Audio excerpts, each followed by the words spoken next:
Happy Friday po sa ating lahat. Ako si Benison Estareja. Patuloy pa rin ang epekto ng dalawang weather systems po sa ating bansa.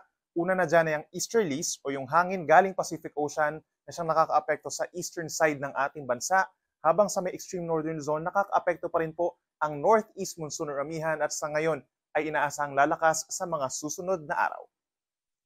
Base naman po sa ating latest satellite animation, wala naman tayong namamataan na low pressure area or bagyo na papasok sa ating PAR sa susunod po na 3 araw. Ngayong araw po asahan ang maulap na kalangitan at sasamahan ng mahihinang ulan ang probinsya ng Batanes and Cagayan. Dulot po yan ng northeast monsoon at aasahan yung pagbaba ng temperatura ngayong madaling araw. Samantala dito naman sa Cordillera Region, natitirang bahagi ng Cagayan Valley and Ilocos Region, bahagyang maulap in general ngayong araw at sasamahan din ng mga pulupulong mahihinang ulan lalo na po mamayang hapon kung saan mostly cloudy skies na sa malaking bahagi po ng Northern Luzon. Sa ating mga kababayan sa may Central Luzon, malaking bahagi ng Southern Luzon including Metro Manila, bahagyang maulap na kalangitan ngayong umaga at minsan maaraw naman ang kalangitan habang mostly cloudy skies naman sa silangang parte ng Bicol Region. Aasahan din po yung mga pulupulong pag-ulan o yung mga isolated rain showers or thunderstorms lalo na sa mga probinsya ng Quezon, Aurora, at malaking bahagi pa ng Bicol Region. Temperature natin dito sa Metro Manila nasa 23 hanggang 32 degrees Celsius. Sa ilang kapatagan pa po dito sa Luzon, nasa higit 30 degrees Celsius pa rin po magiging temperatura pagsapit ng tanghali. So may kainitan pa rin at sa madaling araw naman between 21 to 23 degrees Celsius. Dito naman po sa bulubunduking lugar, kagaya na lamang ng Baguio City, between 15 to 24 degrees Celsius. Sa ating mga kababayan po sa malaking bahagi ng Visayas, katulad pa rin po na weather conditions as yesterday na partly cloudy to cloudy skies, nagpapakita naman si haring araw lalo na po sa umaga, then sa tanghali medyo mainit, pagsapit ng hapon hanggang sa gabi may mga isolated rain showers pa rin or thunderstorms, lalo na po sa silangang parte ng Visayas. Temperature sa malaking bahagi ng Kabisayaan between 24 hanggang 30 degrees Celsius. Panghuli sa ating mga kababayan po dito sa Mindanao, apektado pa rin po sila ng easterlies, pero mapapalitan yung mga pag-uulan nito mga nagdaang araw ng minsang maaraw at bahagyang maulap na kalangitan kung pag-uusapan po natin ay ang Davao Region, Caraga Region, and Northern Mindanao.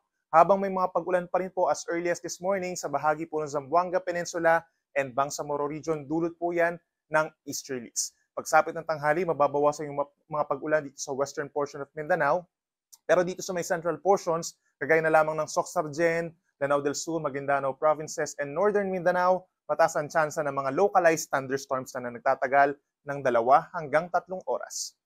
Temperature natin dito sa Metro Davao between 24 to 32 degrees at mainit sa Zamboanga City hanggang 34 degrees Celsius.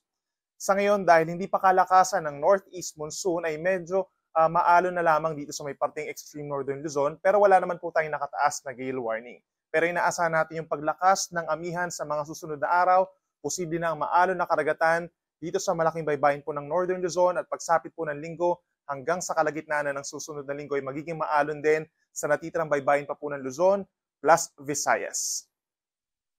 Sa susunod na 3 araw, iiral pa rin ng northeast monsoon at lalakas ito sa malaking bahagi po ng Luzon and even Visayas. Dito sa Metro Manila, by the next 3 days, asahan pa rin yung bahagyang maulap at madalas maaraw naman po na umaga hanggang tanghali. Then pagsapit ng tanghali, bumababa ng bahagya yung ating temperatura. Kung 32 degrees Celsius tayo ngayong araw, maaring by the end of the weekend, nasa 31 degrees.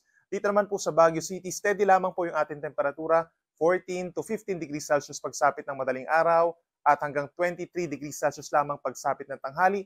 Possible na ang maulang panahon pagsapit ng Lunes. Habang dito sa malaking bahagi ng Kabikulan, partly cloudy to cloudy skies din, pero lumiliit na lamang yung tsansa ng mga thunderstorms. Pagsapit po ng Linggo at Lunes, meron na lamang mga isolated light rains dulot ng amihan.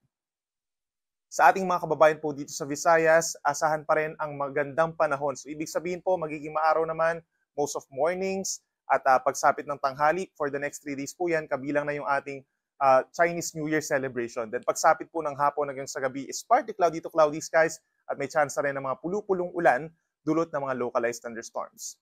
Panghuli sa ating mga kababayan po sa Metro Davao ay asahan po natin ng mainit at malinsangang panahon. Ganyan din sa natitirang bahagi po ng Mindanao, iiral pa rin ang easterlies, pero hindi na yung mga pag-uulan ang mararanasan po natin. Mostly partly cloudy skies po tayo. Then sa tanghali medyo mainit at malinsangan na at may chance na lamang po ng mga localized or mga isolated rain showers and thunderstorms.